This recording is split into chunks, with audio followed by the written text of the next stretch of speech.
Hello everyone, and welcome to the Richest Men in Town podcast. I'm Mike Freeman, and along with my good friend and co-host Tyler Gould, we're excited to welcome you to our little podcast project. Tyler and I are just a couple of middle-aged husbands and dads driven to live our best lives. We want to be better every day, so here we'll be sitting down with great people. Not famous people, but great people that we admire, to learn their secret to living the rich life. Probably not the rich life you're thinking of. Our guests come in humbled and surprised at the invitation and hopefully leave feeling proud and grateful, realizing just how good they really have it. So pull up a chair, stay a while, and raise a glass with us as we toast our guests to the richest men in town. Mike Freeman, how you doing tonight, man?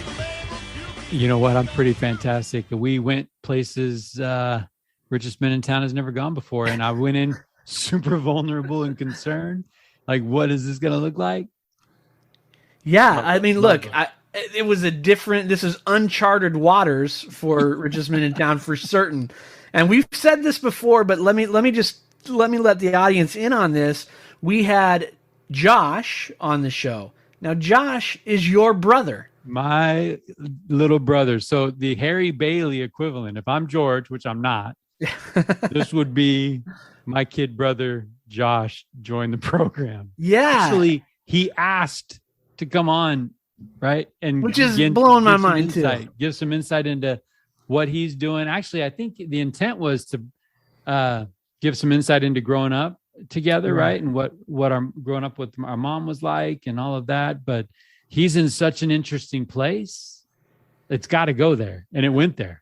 Yeah, I'm first of all, I might like your brother better than I like you. I don't know. I mean, he was pretty awesome, man. I know. I loved him. In fact, we got to a moment in the program where it was like, I want to be like you, brother. Like, I want to live. He stumbled on some truths, or revealed some truths, remembered some truths, and he's doing some things that are pretty dang liberating. Well, He talks about some great things that are going on in his life. I don't want to spoil anything, but he talks about where he's at and how he's got where he's at right now. And he talks about doing some work with some family, and that was pretty powerful lessons in there as well. And one of the many things I love about your brother, and this is the first time I've met your brother, but his positive outlook on life is infectious, honestly. Like, after being done with that conversation, I was ready to make some major changes in my life that my wife would protest. Okay, but it was a lot of fun, man. So, now that the nerves have subsided, you've made it through the time on the podcast with your brother. What stood out to you? My heart's just so happy for where he's at in his life. I've actually seen. I see a different Josh. I mean, I see Josh has kind of stripped away a lot of the things that maybe tripped him up before, and he's just in a really, really great place. He's always been a great guy. He's always been a lovable guy, but man, he was just floating tonight. Yeah, talking to him was like he didn't have a care in the world. Yeah, right. And like I think that I want to be like my kid brother. Yeah, well. I agree with you 100%. I don't know. And shout out to his wife, right? Absolutely. He talks a lot about Beth. Life.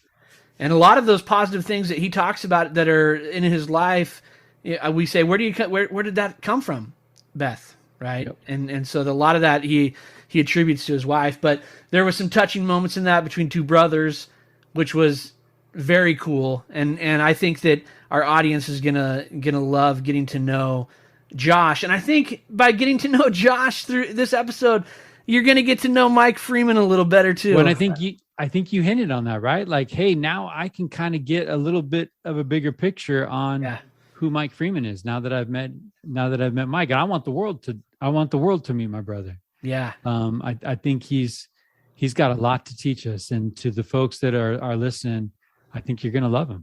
Yeah, and look, I want the world to know your brother, but for the time being, we'll settle for Tanzania knowing your brother, And so for our friends... Tanzania, tune in, right? That's right. For our friends in Tanzania and everyone else throughout the world, please tune in, enjoy your time.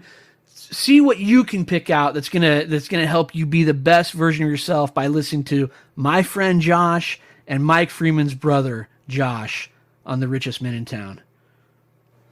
Yeah, I agree. You ever seen A River Runs Through It? Just one of my all-time favorite movies. Great movie, right? All time, yeah. Great movie. Top 20. In fact, that's homework, right? That's homework. From this episode, I'm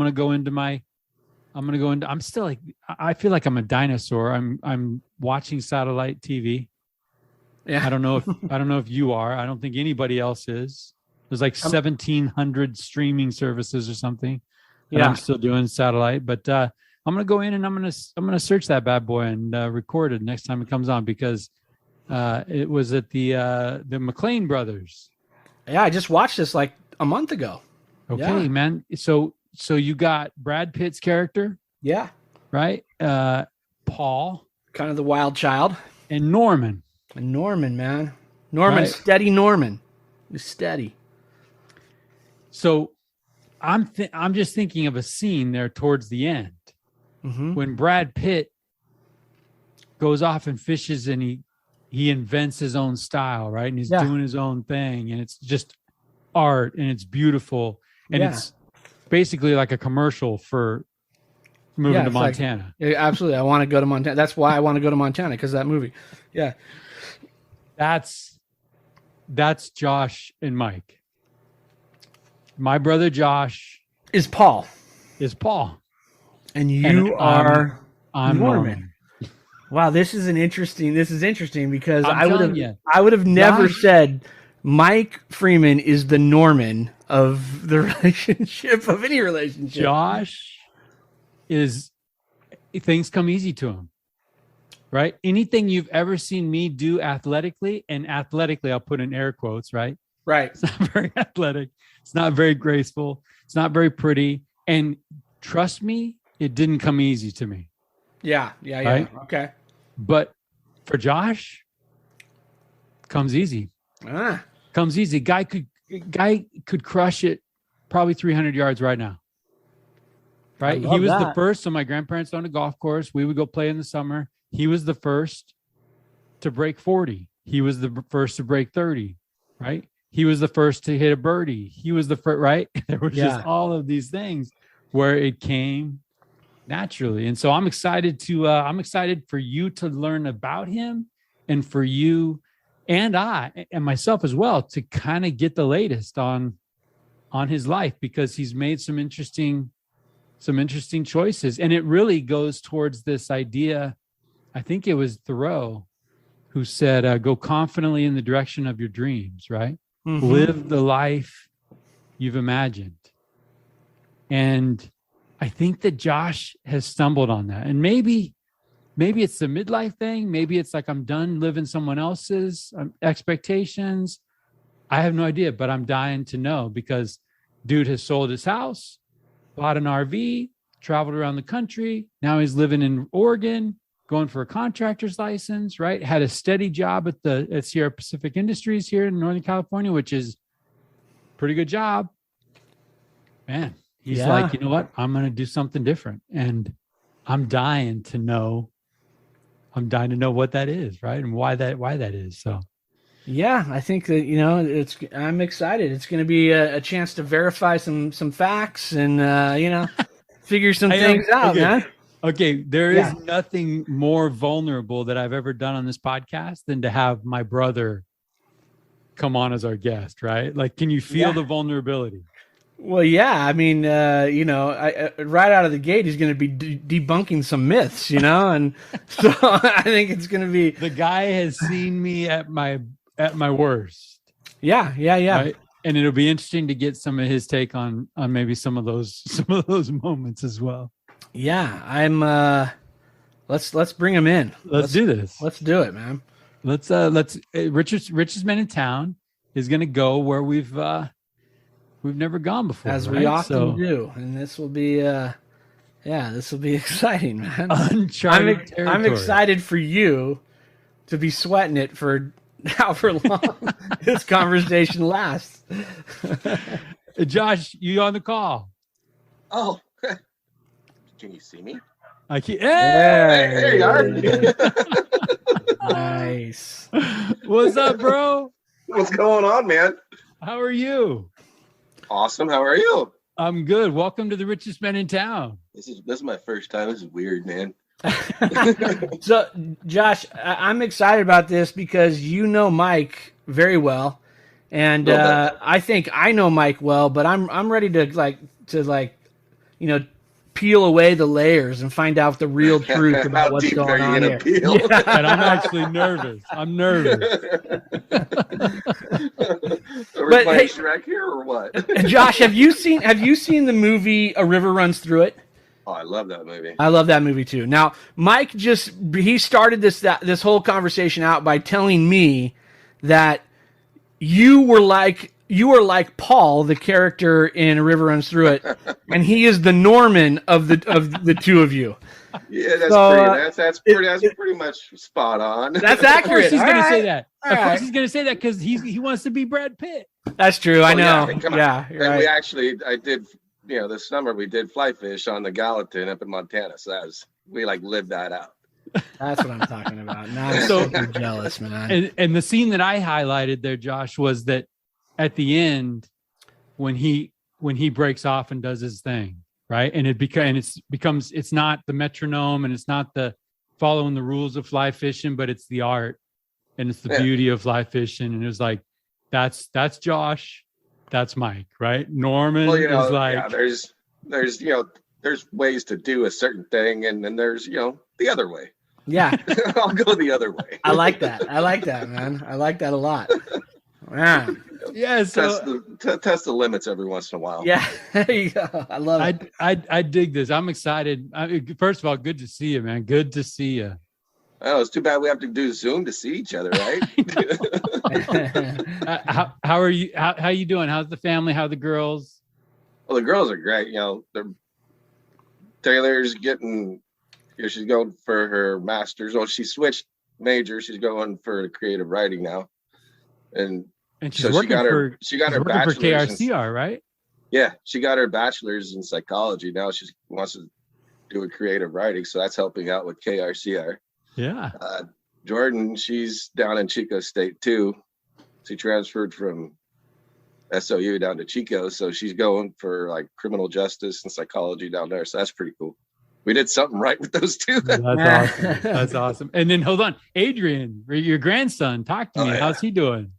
Oh, he's great. We got FaceTime him last night, and we're actually on April 17th through the 22nd. We're taking him we're going to bring him up here to Oregon and him for a few days during his Easter break.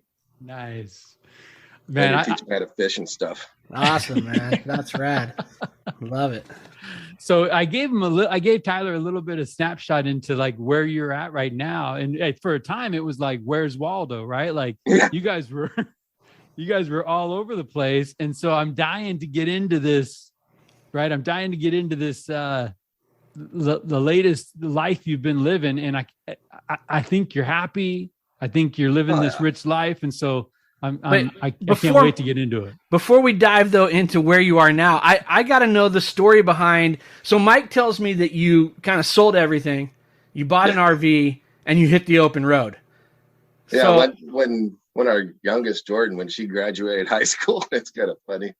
When she graduated high school, she moved out. She went off to college, and Taylor was already off in college, and so me and Beth were sitting there like, we've always wanted to travel, so let's sell the house, sell everything, and buy a motorhome, and let's go. It's like, okay, what's stopping us? Nobody, nothing is. Yeah. So this was our time to, since me and Beth got married, we had, the girls. So this was our time to really spend together. And how long were you out on the road traveling around? It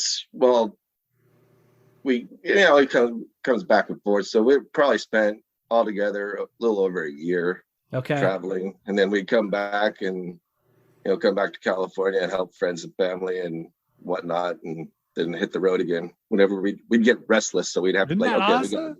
Yeah, so I'm curious too, in being in an RV for a little over a year together, does that strengthen the relationship or does that stress the relationship? No, it's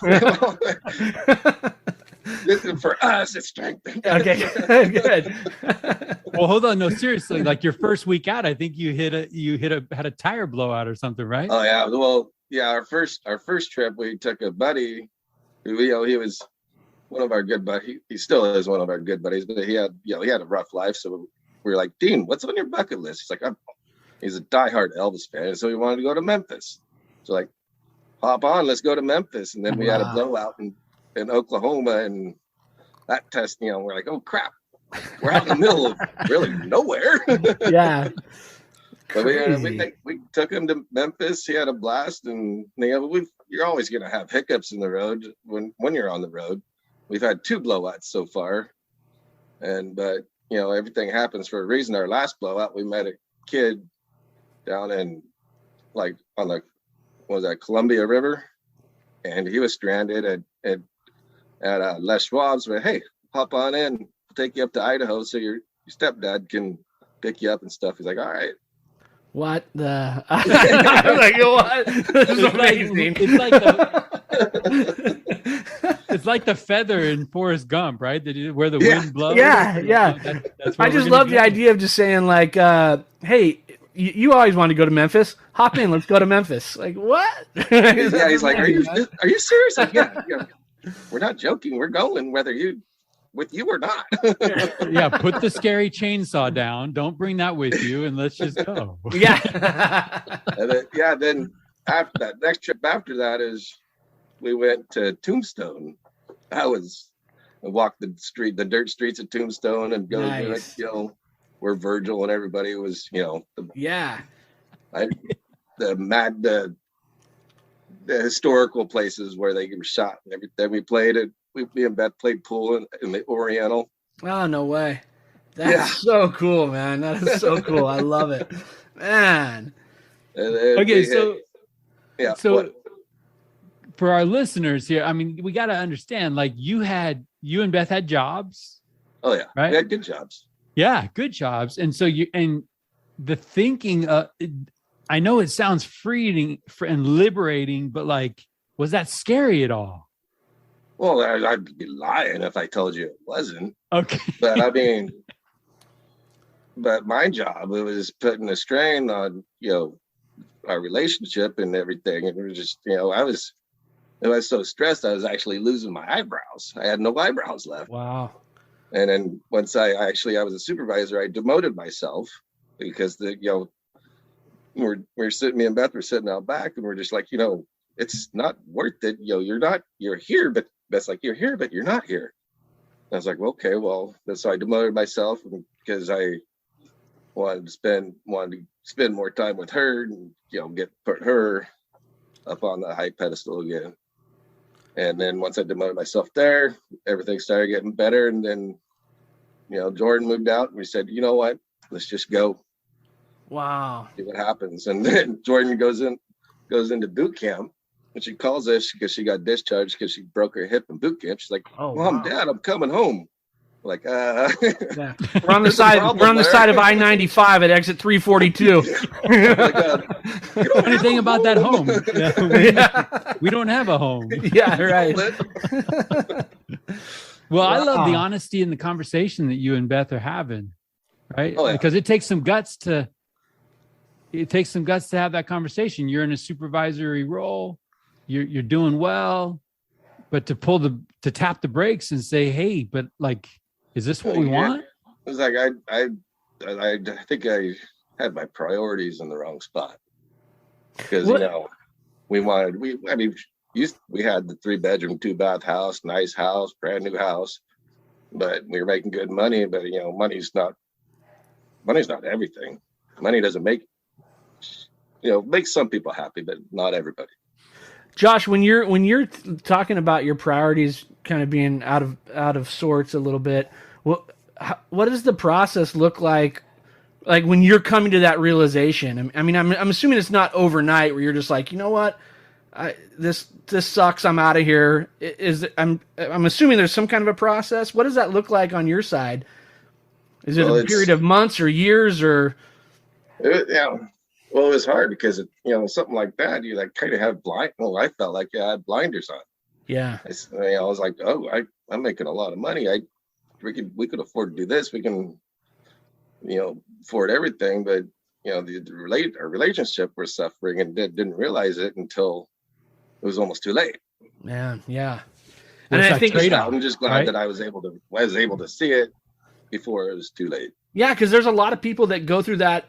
I mean, it happens all the time, right? And they get to that point and they look at each other and they're like, "It's been too long. We've known, but we haven't taken any action, and now we're out of here. We're going separate ways, or whatever that is, right? We're not unable to salvage that. So I just think that's interesting to kind of have that, to be willing to kind of look at it and go, you know what? Because I think there's a lot of people that'll say, hey, I'm making a lot of money. My life's good. I'm in a good spot. But personally, I'm in a bad spot. Yeah. Money's not money. It's not everything. Your family, your friends, that's really what makes life happy. I think, people ask me about that because we just celebrated our 24th anniversary. Like, what's the secret to your guys' what's the secret to your marriage? Like, well, honest, it's simple. It's like you just have to be honest.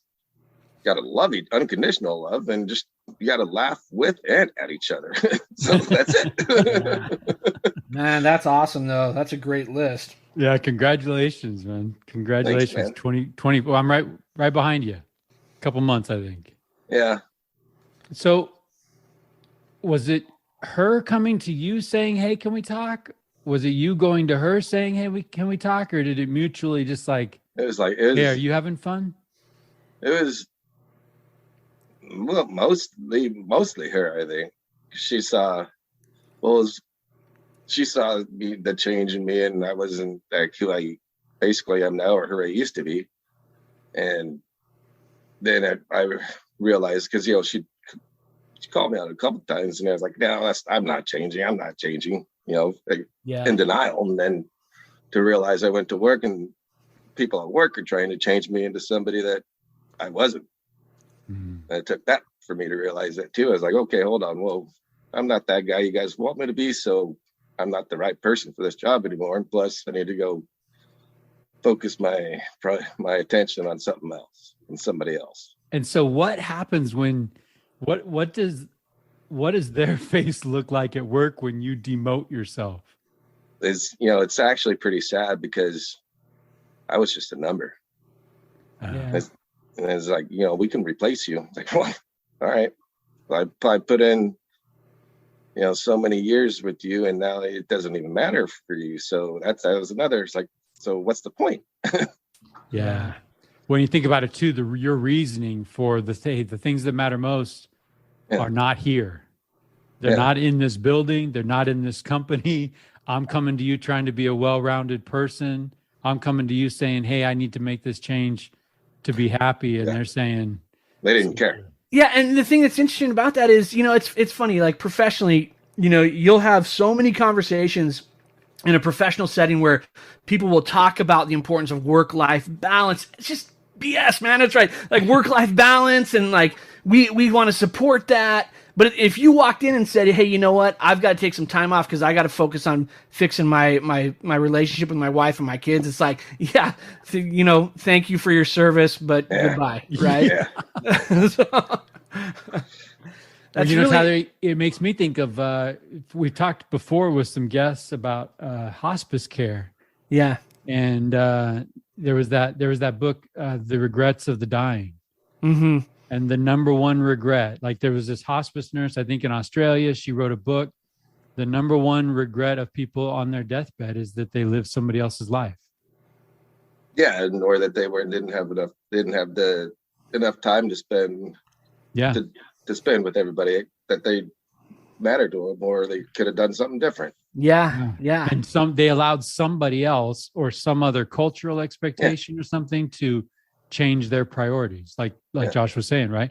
Like you don't wake up in the morning and be like, I'm going to change my priorities, right? But over time we drift, and there's trade-offs. Hey, you want to make some more money? Cool. You're going to be homeless, and then over time that trade-off, you end up sitting there realizing wait a minute, I'm not who I need to be. I'm not the husband I need to be. I'm not living the life I want to live. Yeah. So what, Josh, in looking at yourself at those times when you're stressing out at work and things are tough, and where you are now, what's been the biggest difference? What's the difference that you see in yourself in that, but from where you were to where you are now? Are a lot happier now. I mean, people might think that we're crazy by doing that, but I'm a lot happier now. And they make fun of me because whenever I'm not around Beth, they're like, people look at me and say, "You're like a lost puppy when she's not around." I was like, "I'm sorry, but I like spending time with my wife." I love that. But I mean, yeah, we're a lot happier now that we stepped away from some of the stuff that was causing bad things, and we're a lot happier. I mean, yeah, we moved and we've done a lot of cool stuff, but we sold almost all of our belongings, and that was pretty exhilarating, actually. Yeah. Man, that's so crazy. That's a great word. When we were selling everything, we were like, wow, we don't realize how much you don't need. Yeah. And how much our stuff owns us. Oh yeah. We don't own the stuff owns us, right? Yeah, it is. And it's, that's how, like, the stereotype of society is supposed to be, which it shouldn't be like that. It's like we were in an Uber one time, and the driver, we were talking about, happiness and money. And I asked the Uber driver, I was like, there's some people that have all millions of dollars and they're not happy at all. And then there's people that are dirt poor. You see them running around, laughing, playing with their kids and stuff. So everybody has their own perspective of happiness, what makes them happy. And if you like all these new toys and everything, that's fine if that's what makes you happy. But that's just. But in the end, it doesn't, right? I think people they think they can purchase some of those things, and then when they get there, they realize, "Oh, that didn't do it. I must need more." Yeah, you can't take. But you can't take that stuff to the grave. Yeah. Right. What did your girls say when you told them that you don't have a house anymore to come home to? Well, we talked to them before we took this journey, and they told us, they said, you guys go for it. You live your life. You already raised us. Don't live our life. Even best parents, me and mom said, you guys go for it. What's stopping you? Yeah. And everybody said, everybody says, you're young enough. It doesn't work out, it'll bounce back. You guys will figure it out. Yeah. So you've settled in Oregon. Yeah. We always kept coming back to Oregon. Okay. And we wanted Montana. And what about Montana? We wanted Montana, but it's cold in the wintertime. I know. Dang it. I want Montana too, but I don't know I could do the cold. So. Yeah. When like the high is 0, that's pretty cold. Yeah. You've settled into Oregon. Tell me what does life look like now for you? I mean, is the RV parked and idling and ready to go, or where are we at? I mean, are we putting roots down? Well, yeah, we are going to put roots down. We are in an RV. We're renting a space in an RV park. Okay. Beth's starting a job, or started a job last week, and I'm, me and my cousin Aaron, we're starting up our own business here in a couple of weeks. So okay, hold on, we got to talk about this. Yeah. We got to talk about this. I saw a Facebook post from like 6 or 7 years ago. Yeah. Right? You want to talk a little bit about that? Because this has been a dream of yours, and it's kind of cool to see where we're going. Yeah, to move up here to Oregon. It took us a little bit longer, but it doesn't matter how you get there as long as you get there. That's right. And so the dream was like, hey, let's do this contractor thing, right? Or this construction business. No, the dream, it changed. The dream was just to move up to Oregon. Mm-hmm.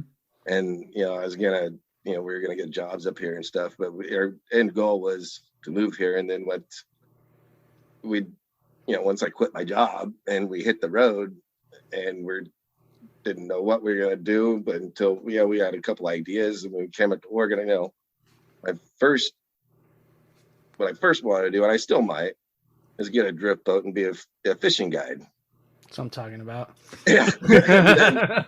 and then we were throwing around the idea, being a mobile RV repairer, because, we've had to do that.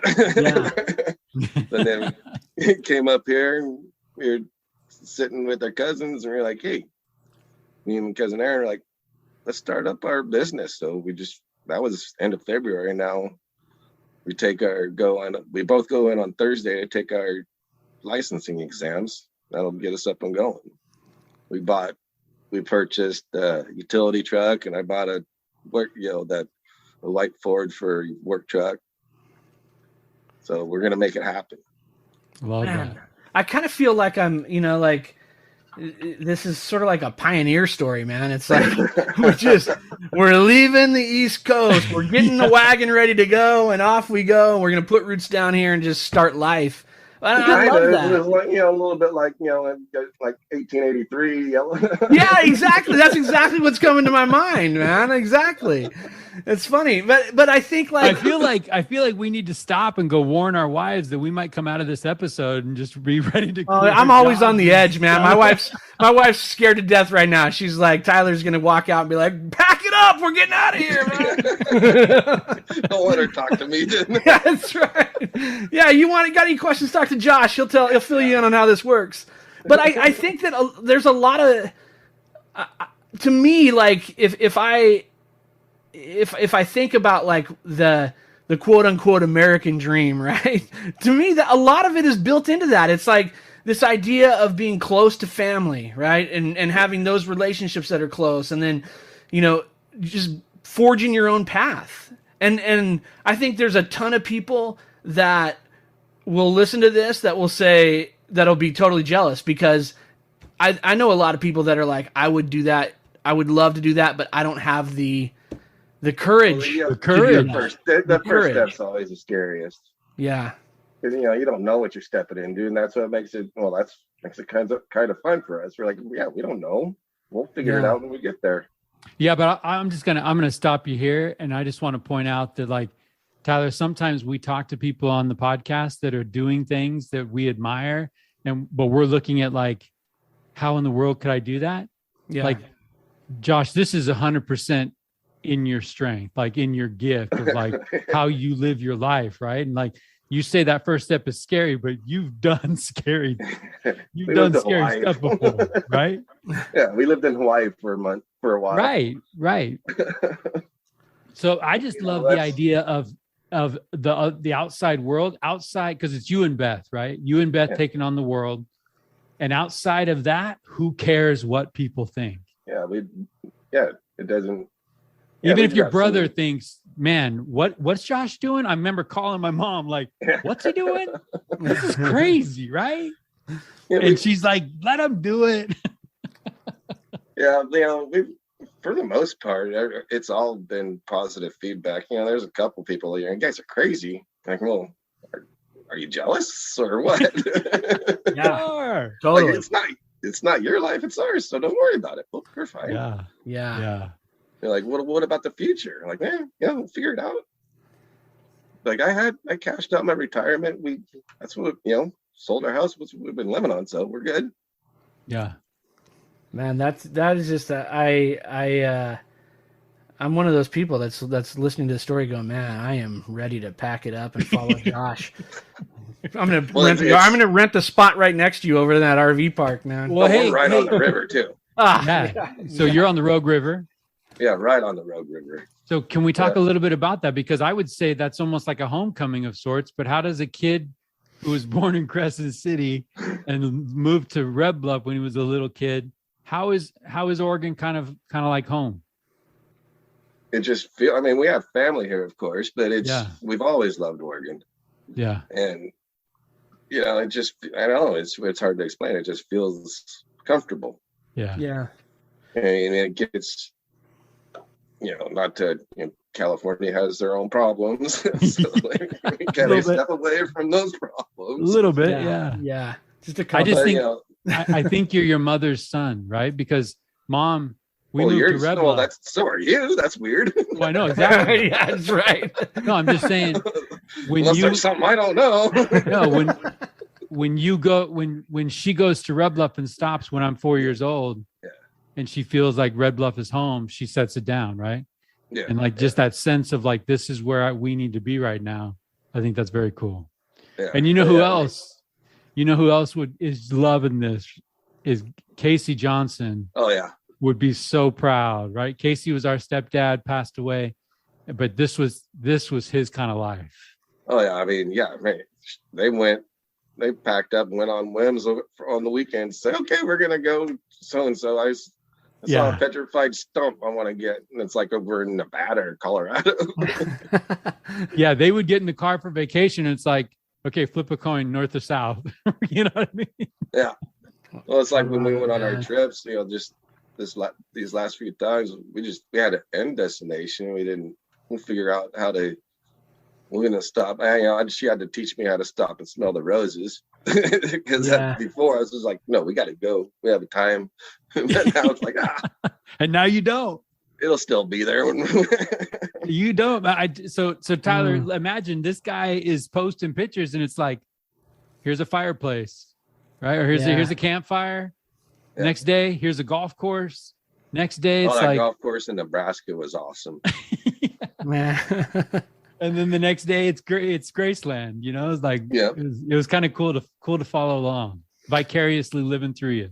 So, Josh, can we talk a little bit about your mom and Casey and the influence that they had on you growing up? And let's leave Mike out of this for a second, but we'll get to Mike in a second. Well, you know what? Let's even get further and right. Okay. Like your dad, right? Yeah. Everybody makes mistakes. He made a lot of mistakes. But he passed away from cancer too.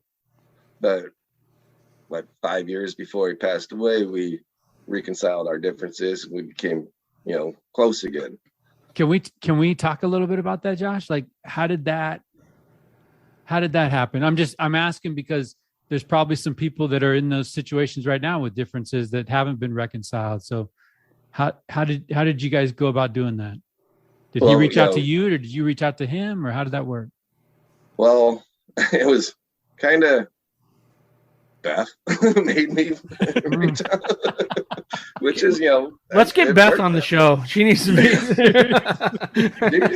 We're over at my cousin's house. She's like, we don't get to do it at the motorhome. I love that. Beth made me. That's awesome. Well, she did, but it was probably one of the best things that she ever did, because for the most part, I ran away from this side of me. I thought that this whole family hated me, and then we were at our powwow, and he was sitting out there, and he didn't know how to confront me. And wait, so you were both there?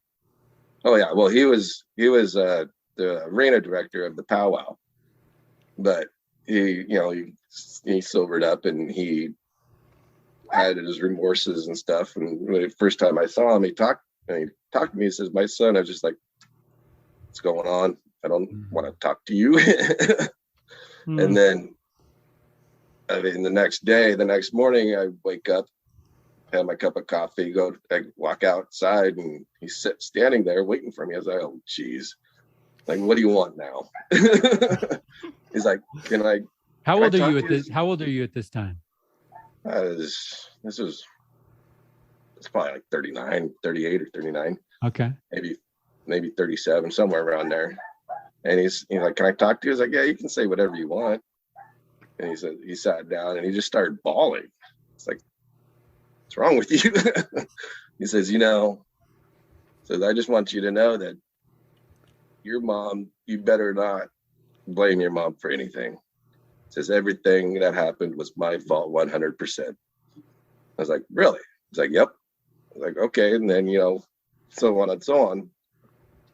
And then at the end of powwow, I gave him a hug and I said, "Look, if you were like 100% honest of everything that happened this weekend, of what you said, we can start over from now."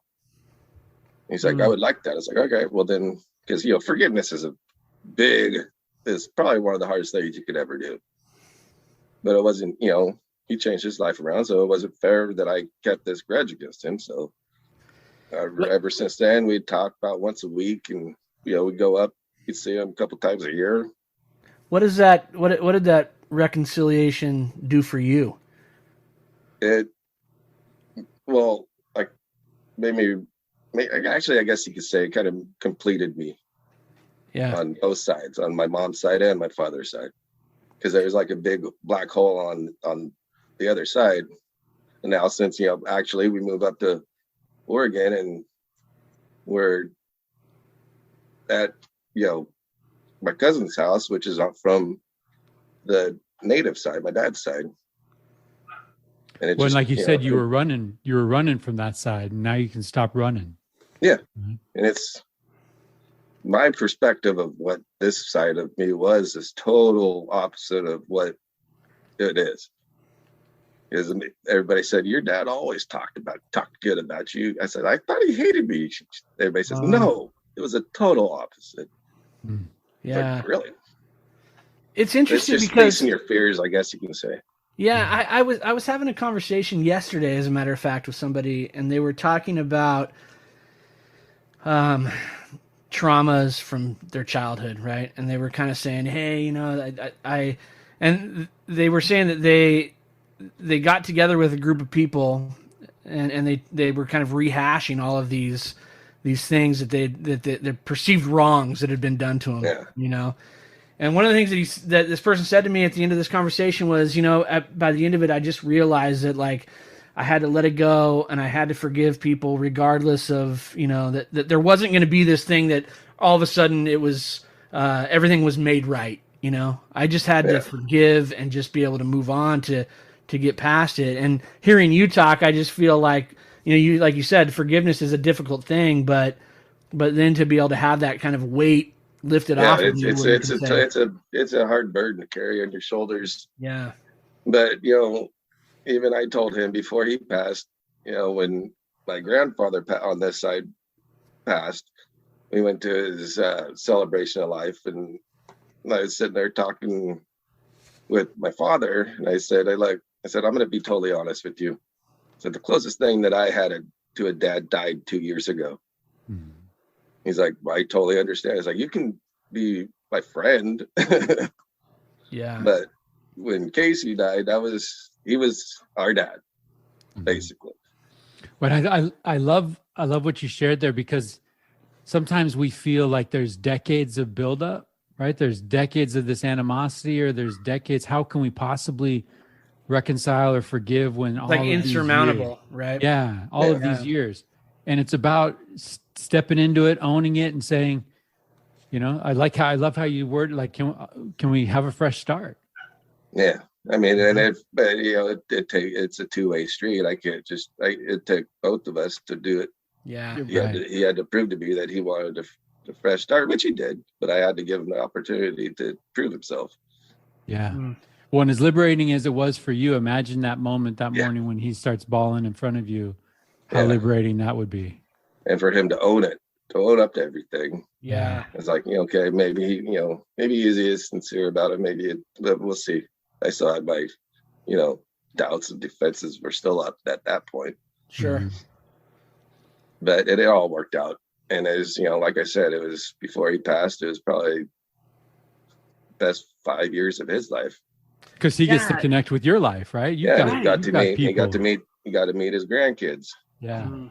Well, just think about that experience too. Like, as you're talking about it, Josh, I'm thinking about it from your perspective, but you just gave him the opportunity to kind of think about the weight that he was carrying too. You know what I mean? For all those years, as you're, like you said, well, he talked good about you all the time, and you're like, I thought he hated me. For all these years, I'm sure there was a lot of pain on that side that your willingness to forgive really kind of gave him a new lease. I think that's just a powerful thing. Well, I think one liberation lends to another, right? So as you address that aspect of your life, then that puts you in a space where now you're able to live this life that you're living now. Well, you can probably agree, Mom raised some pretty good kid. She was pretty stern when she wanted to be, but she did a good job. Yeah. And can we talk a little bit about, so in your conversation with your dad, and this is getting into like things I don't even know, right? I don't even know aspects, and I don't even know if this is a fair question, but we were raised by a single mom. Yeah. Was there any, as you built the relationship with your dad, was there any feelings like maybe you were hurting her feelings? Well, yeah, of course. Yeah. And then, I was also, if I was just waiting for him to say one bad thing about mom, I'd be like, no, you just stop. But he never did. Yeah, smart man. But, mom, she supported it. She supported me. She's like, go for it. She even went to, Grandpa's celebration of life, Grandpa Tudor's celebration of life with us. Yeah. Which was pretty cool. Yeah. That was part of her life too. So when you talk about this completing you, can we share a little bit, because as you make connections with your side, with your dad's side, you tap into your native heritage. Yeah, that's pretty cool. And so what does that do for you as far as like understanding who Josh really is? It's hard to explain. I mean, it's Umpqua tribe, right? Yeah, it's Cow Creek Band of Umpqua. Okay. Cow Creek tribe. Okay. Yeah, and we have our casino up here, Some Feathers, and it's the native. It's a really cool thing to get into. It's just to understand. It's everything is. It's beautiful actually. It's all family oriented. It's everybody's family. Even if you're, my aunt up here said, it only takes one drop of blood, a native in you to be native. And so as you make reparations there, all of that world opens up to you, right? Of connections and relationships, and even ways to view the world, and understanding things and understanding who you are. I think that's just cool. Yeah. And we come our powwows at like on tribal land. My grandpa built that, and it's like the burial grounds are up there. Our camp is like right in front of the burial grounds. And, there's some crazy stuff that happens up there that is unexplainable. It's weird. It's cool. Yeah. Is this a history that was, discovered with this reconciliation, or is this something that you would? Yeah. Yeah. Oh yeah. It opened me up. At first, I joked before I, got in touch with this stuff. Everybody, we'd joke around about it, but not really knowing. But once you know and realize, and it opens up, your mind and your heart and everything. It just opens up a whole new world. Yeah. Wow, that's amazing. How do you honor your dad today? I think both of them would be jealous, would be proud of what we're doing, what we've done. Like, right, just taking one foot in front of the other, just taking each day by day and see what happens. He lived a simple life, and we live a simple life, but just keep the traditions alive. Yeah. So you've got this sort of newfound heritage with this reconciliation with your dad. Can you and some of the things that's opened up to you through that? Can you talk a little bit about Casey and what that relationship meant to you as well? Well, I'm sure Mike can agree that Casey taught us a lot. Taught us how to bake. Mom taught us a lot, but she could only be the male figure for right. so much. And then Casey comes along and he's like John Dutton. Nice, I love it. And he, taught us, how to be a man. Yeah. And how hard work and how it pays off, and it's just, and he was family driven too. So Casey was a great man. He was he did amazing things. He was like he was an entrepreneur. He's a Renaissance man. I love that, man. Right? Yeah. Sounds like all right. So in the spirit of Josh, sometimes we have guests that come on the show and we ask them, what is one thing every man should be able to do? Oh boy, Josh, I feel like Josh is like the real deal. So here we go. All right, let's go. Yeah, we're not going to get any sissy answers here. Yeah, what is one thing, Josh, that every man should be able to do? I think we've covered it a lot of it. I mean, every man should be able to love his family, forgive, and just it's not so much. We're in a new world, in a new age, not so much provide, because it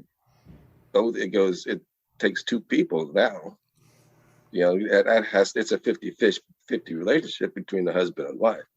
I mean, you try to tell Beth that I wouldn't go over very well. I gotta tell you though, Josh, that answer, like, to me, that's like a total Renaissance man answer right there. I love that answer because Mike said when we first asked this question, Mike said it should be riding a horse. I kind of expected to like know how to tie a half hitch knot or something like that, right?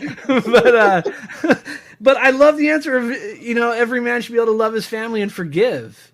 Like, I mean, honestly, like if every man could do that, it'd be a different world that we're living in right now.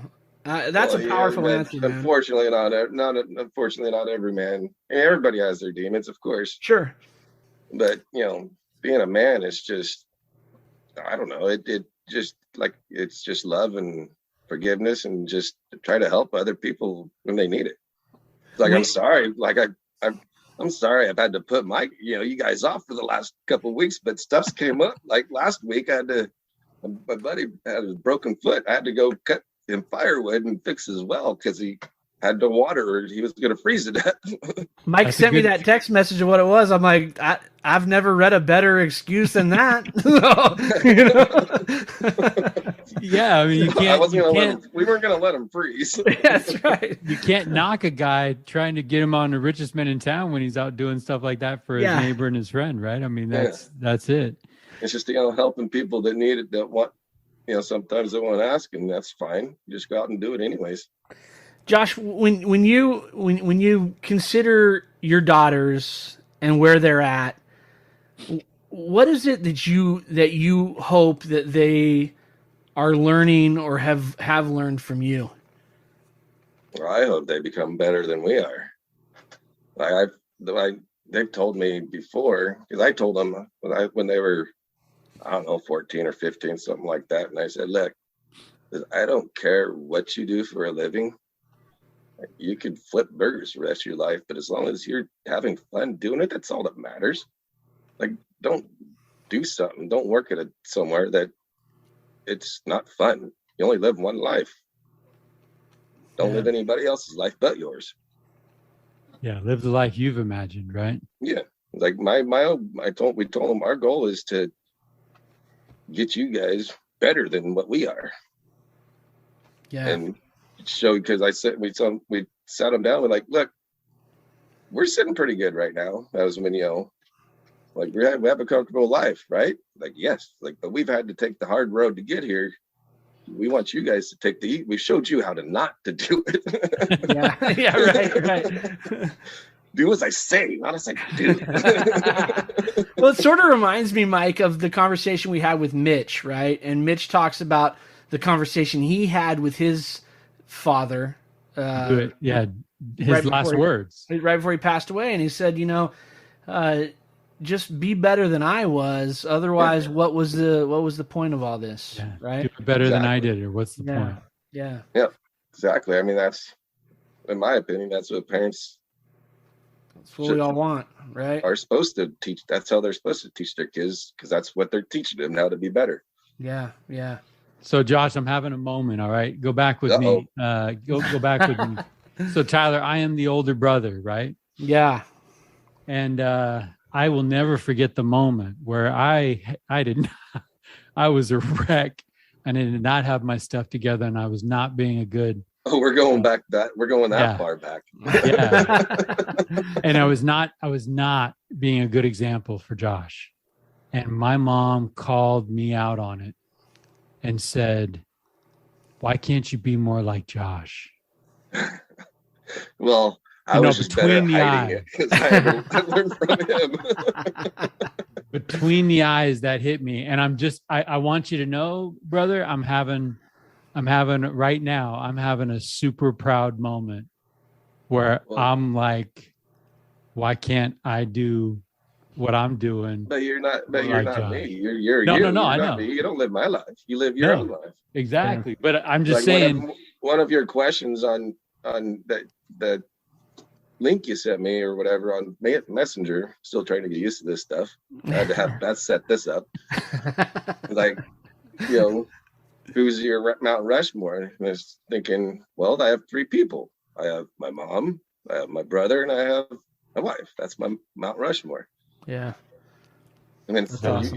You've always been my brother, and you always be my big brother. And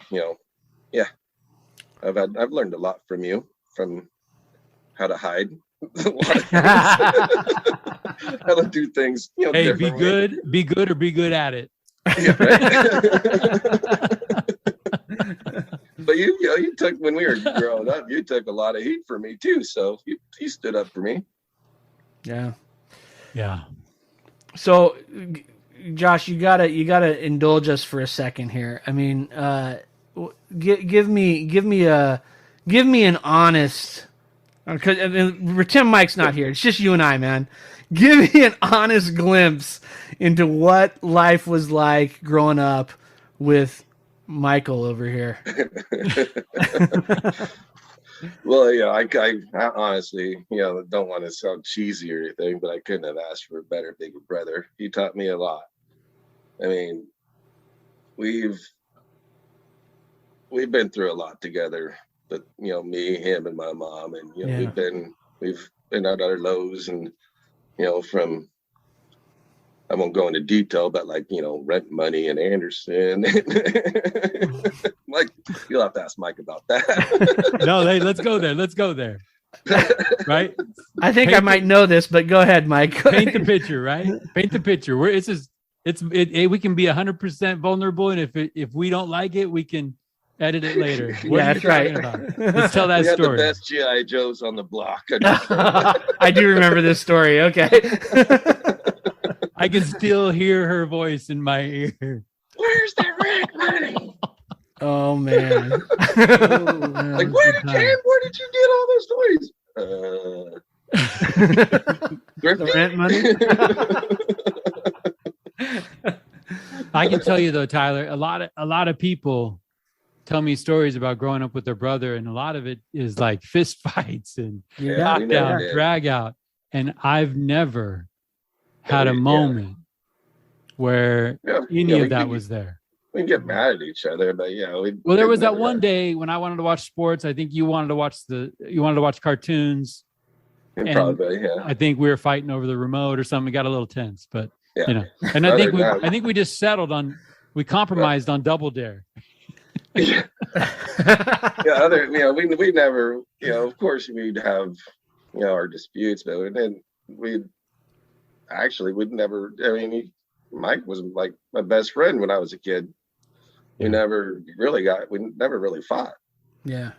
Because we've been through hell and back a couple times. Yeah. And there might have been some contributing to the delinquency of a minor involved in some as his friends got older and my friends got older, we kind of looped his friends into some of the stuff we were doing. Like the squeebies. So Mike, I'm going to ask you the same question then about Josh. I mean, tell me a little bit about your experience and with Josh as a young man and seeing him now. So I can remember, and this is going to sound cheesy too, brother. Sorry. I can remember the first day of school, his 6th grade year. I remember he wasn't a kid anymore. I kind of remember just hanging out with him. We were playing and we were just talking, and I remember thinking, this guy's a young man, right? And from that moment on, I've admired him. Before you came on, Josh, I had the benefit of talking without you, and I just I marvel at so many things came easy to you that didn't to me.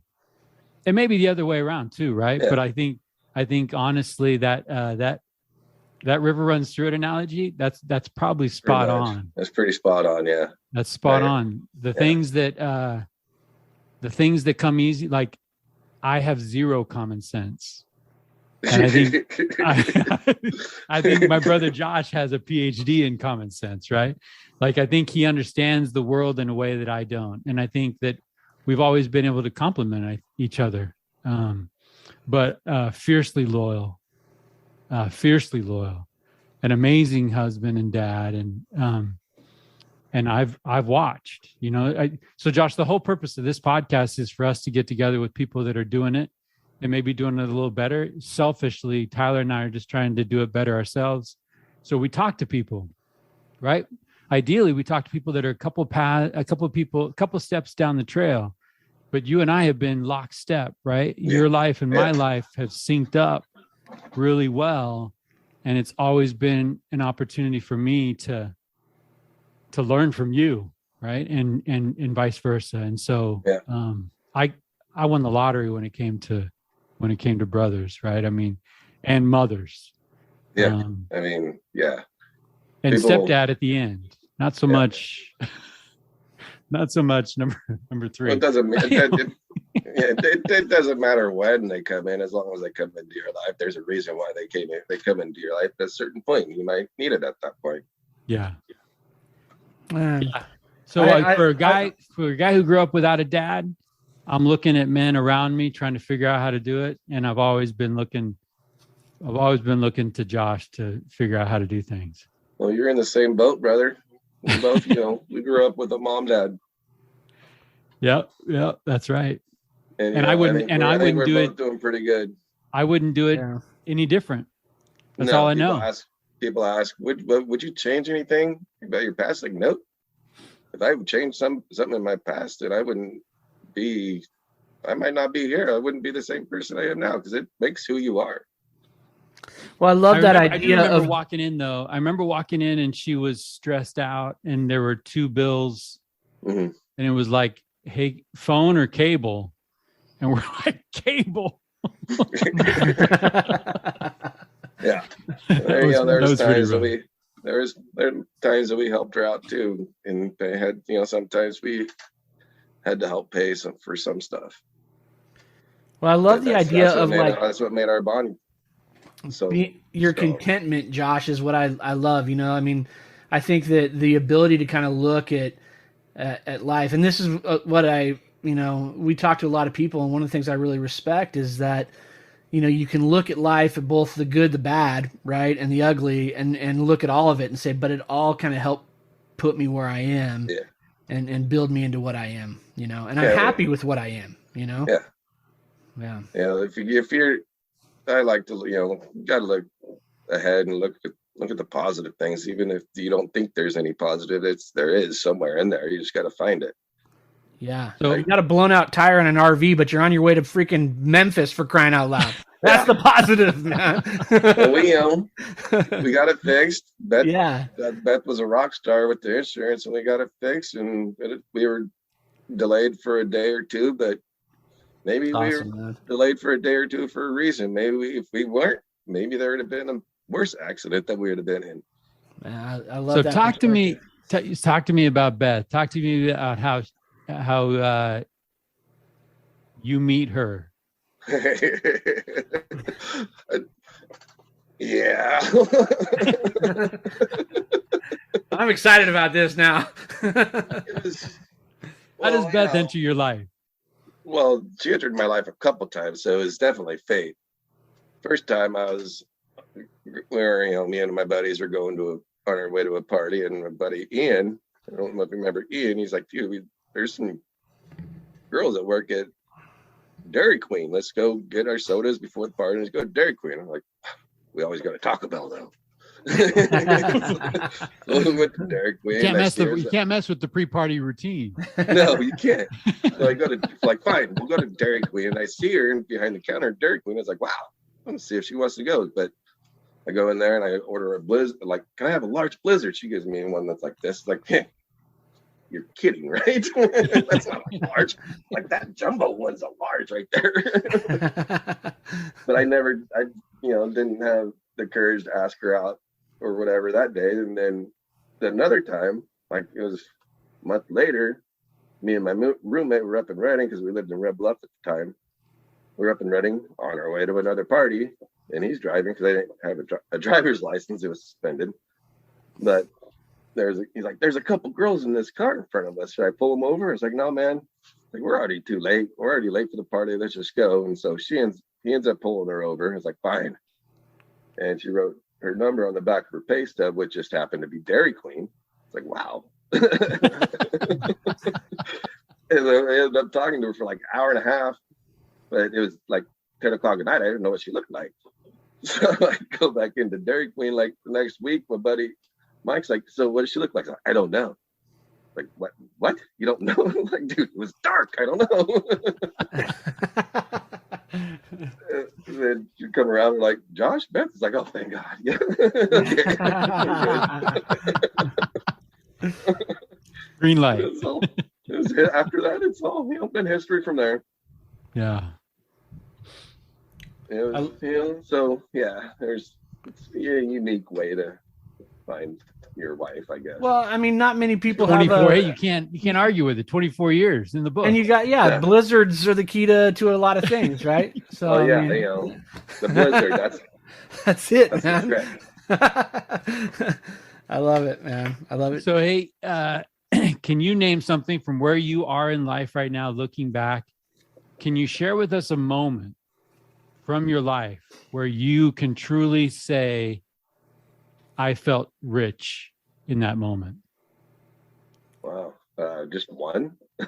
or you whatever. Tell us what you got, man. You can deliver a greatest hits, but you know where you're in this moment, you're looking around and you with the people that you're with or doing what you're doing, and you just think it doesn't get any better than this right now.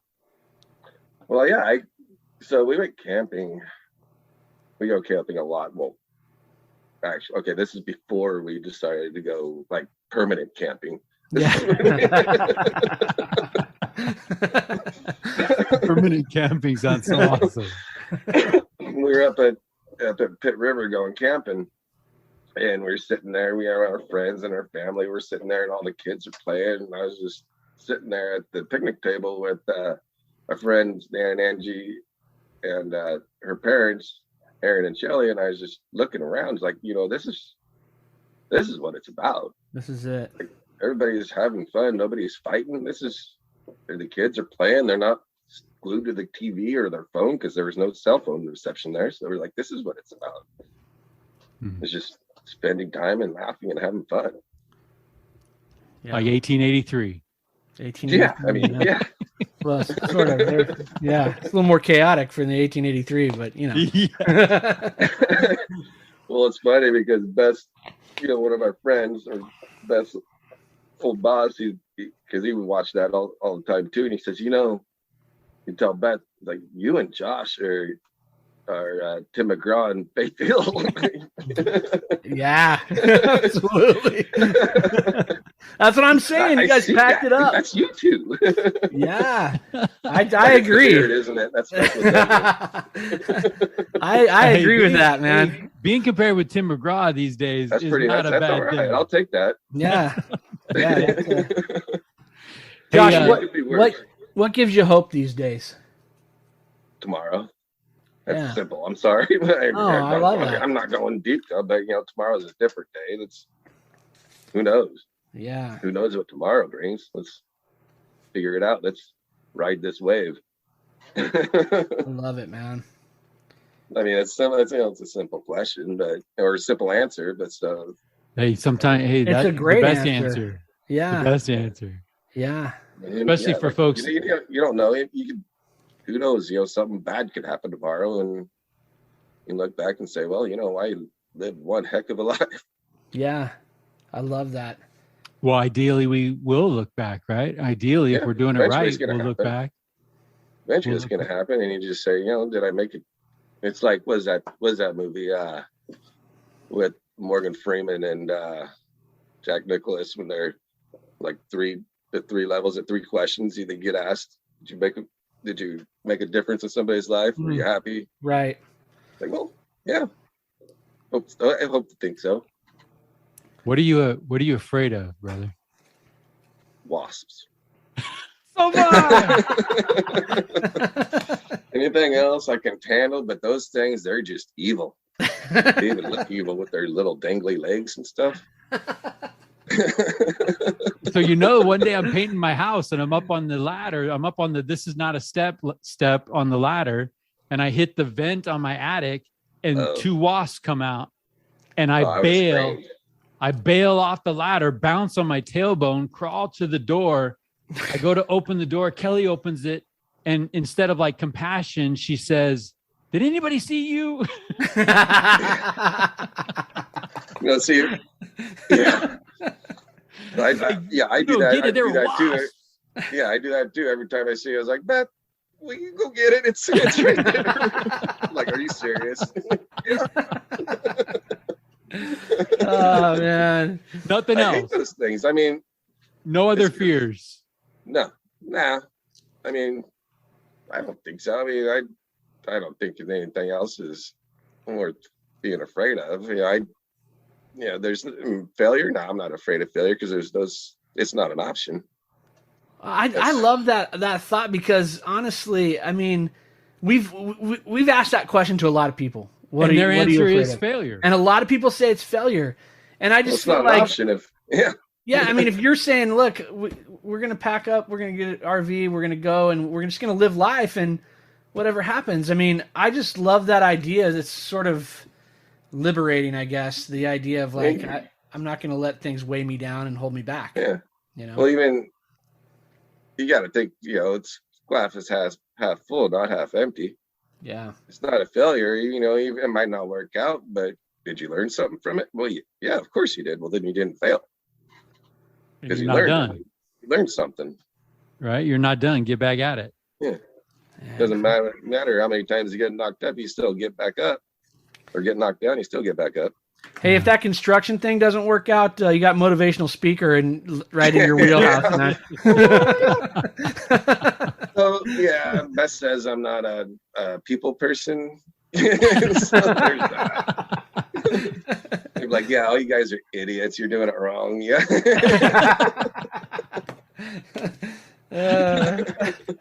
Hey, I'm not good at customer service. That's why I worked at a sawmill for 23 years. There you go.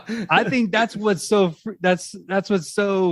liberating about the whole conversation, right? Is like, look, we can customer service all the way into a life that just doesn't give us any joy, right? Like, let's get to it, let's cut to it, and figure these things out and move on.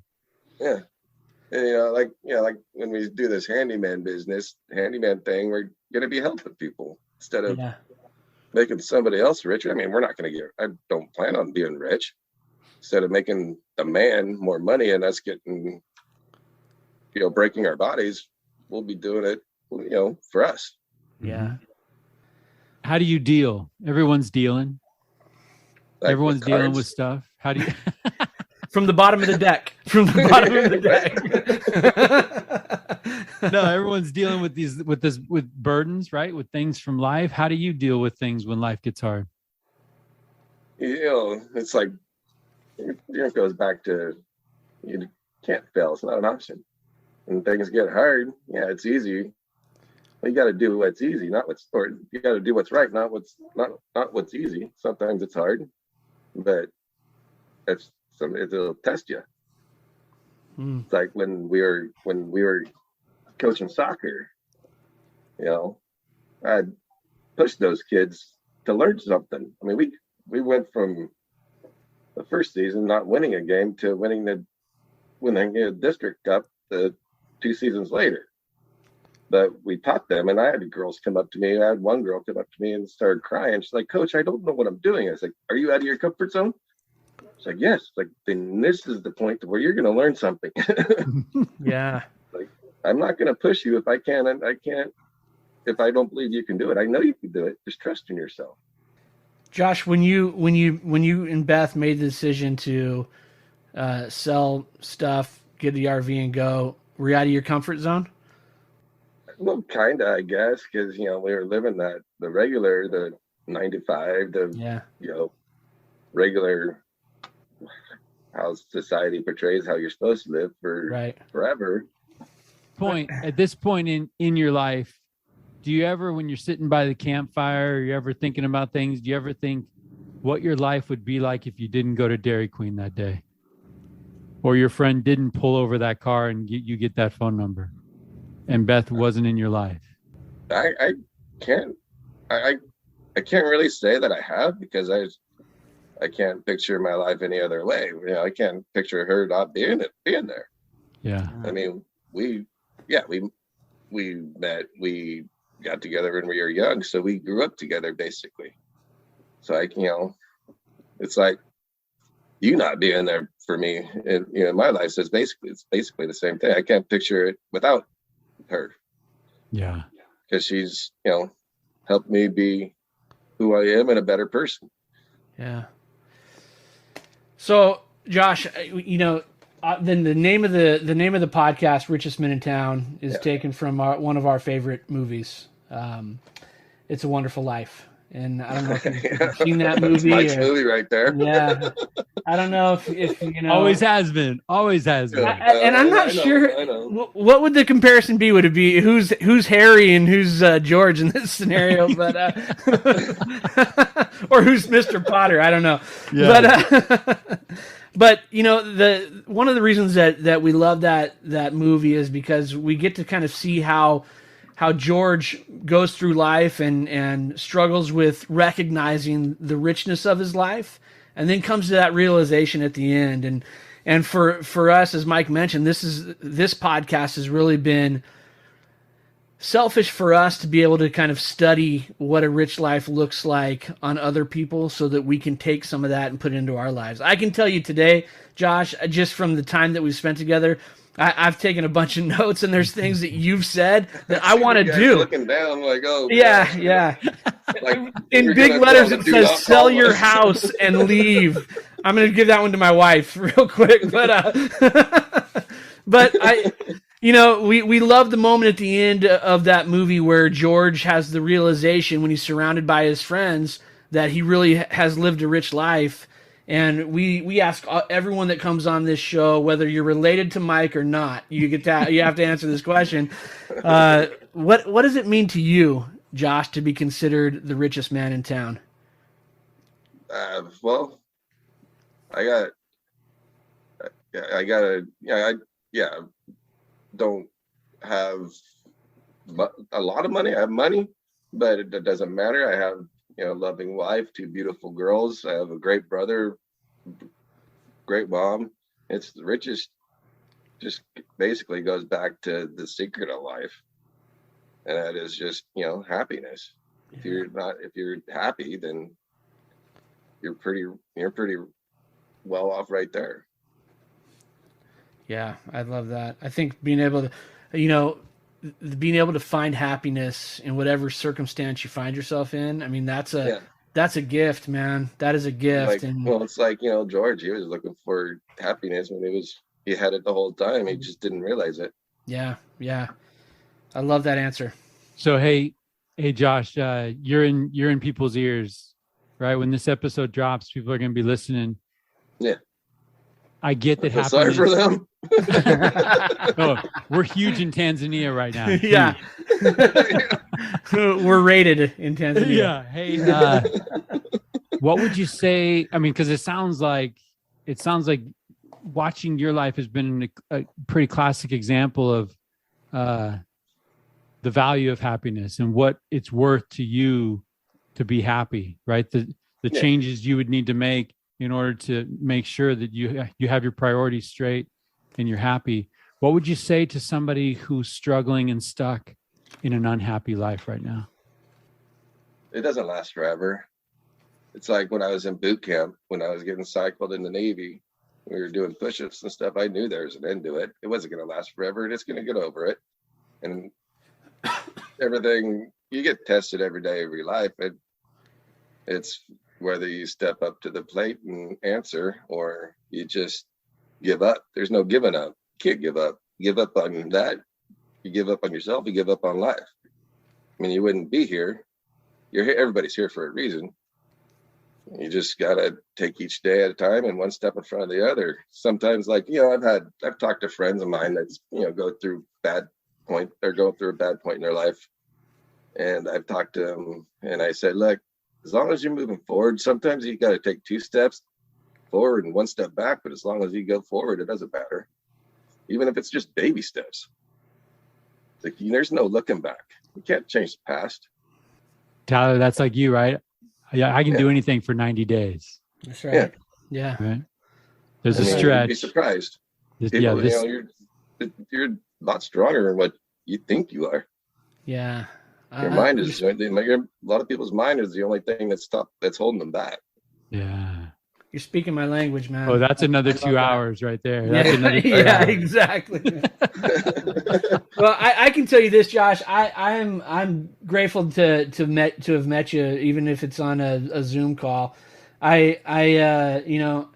Your brother's a good guy, but now I know where he gets all of it from, right? From you, man. So, but it's been awesome, man. I appreciate everything that you've said, and I mean it when I say that I've taken notes and there's things that I want to implement. I just love that idea of being able to find happiness where you are, Yeah.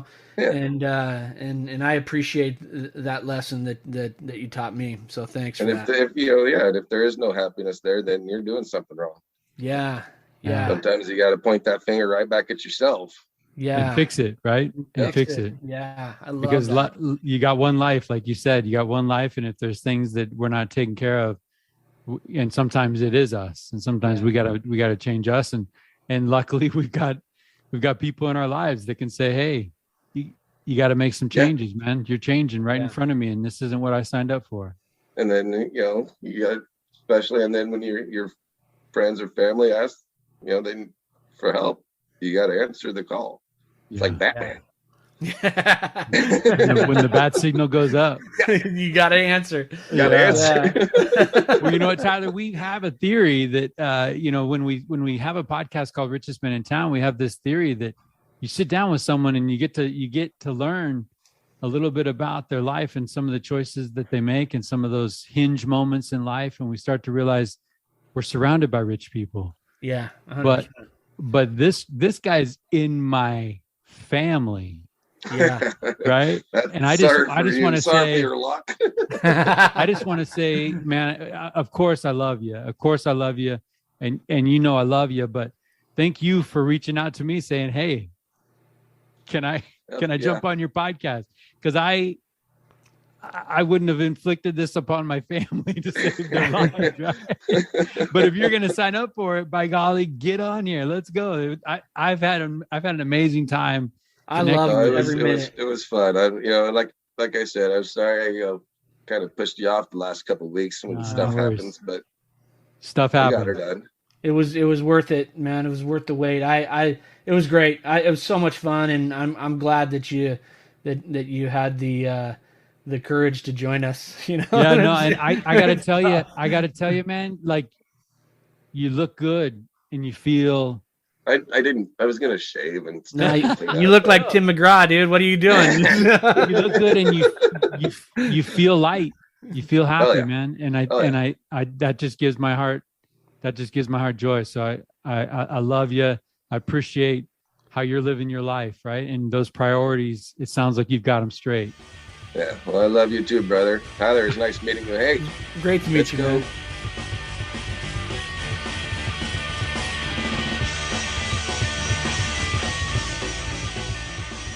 Good idea, Ernie. A toast to my big brother George, the richest man in town.